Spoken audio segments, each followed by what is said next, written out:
மக்களே. ஒரு மொழியில புலமை பெற்றாலே எல்லா விஷயங்கள்லுமே தேர்ந்தவர்கள் அப்படின்னு அர்த்தம் கிடையாது.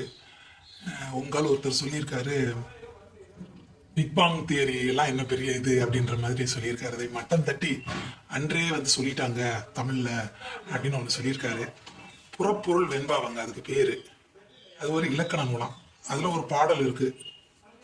பொய்யகல நாளும் புகழ் விளைத்தல் என்வியப்பாம் வையகம் போர்த்த வயங்கு ஒளிநீர் கையகல கல் தோன்றி மண் தோன்றா காலத்தே வாளோடு முன் தோன்றி மூத்த குடி. இப்படி ஒரு பாடல் இருக்குதான்.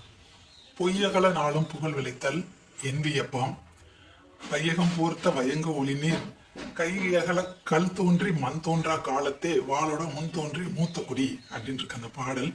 இது வந்து பிக் பாங் தியரியை சொல்லுது அப்படின்ட்டு அவர் பேராசிரியர் அப்படின்றாங்க. அவர் இது சொல்றாரு. எனக்கு தமிழ் தெரியாது, நான் கூகுள்ல தான் தேடி பார்த்தேன். அடேங்கப்பா, என்னமா ஆணிரை காக்குறாங்க இந்த ஆதிக்குடிகள், பொய்யகல புகழ் விளங்குறாங்க, என்ன வியப்பு அப்படின்னு இருக்கு. இந்த பாடலோட அர்த்தம் இதுதான் அப்படின்னு சினேபோக்க பார்த்து இவ்வளவுதான் அப்படின்னு சொல்லிட்டு சொல்லியிருக்காங்க. வையகம் போர்த்த வயங்கு ஒளி நீர் அப்படின்னா கடலை சொல்றாங்க. பூமி எங்கும் கடல் நிறைந்திருக்கிறது அப்படின்றது சொல்ல வராங்க.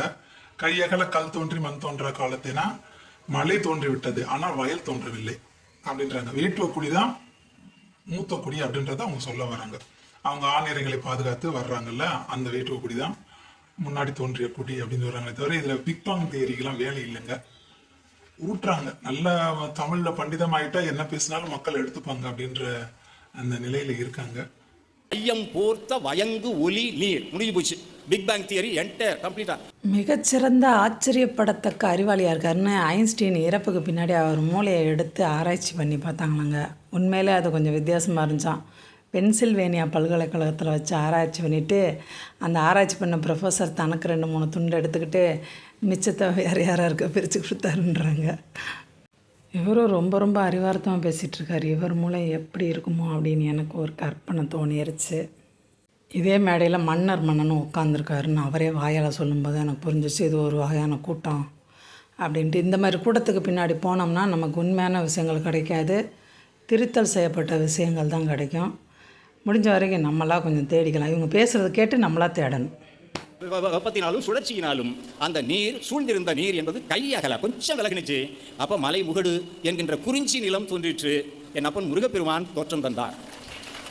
வேட்டுவ வாழ்க்கை என்பது நம்முடைய வாழ்வியல். இவன் பிக் பேங் தியரி என்னமோ உளறிட்டு இருக்கிறான். வயங்கு ஒலி நீர் வையம்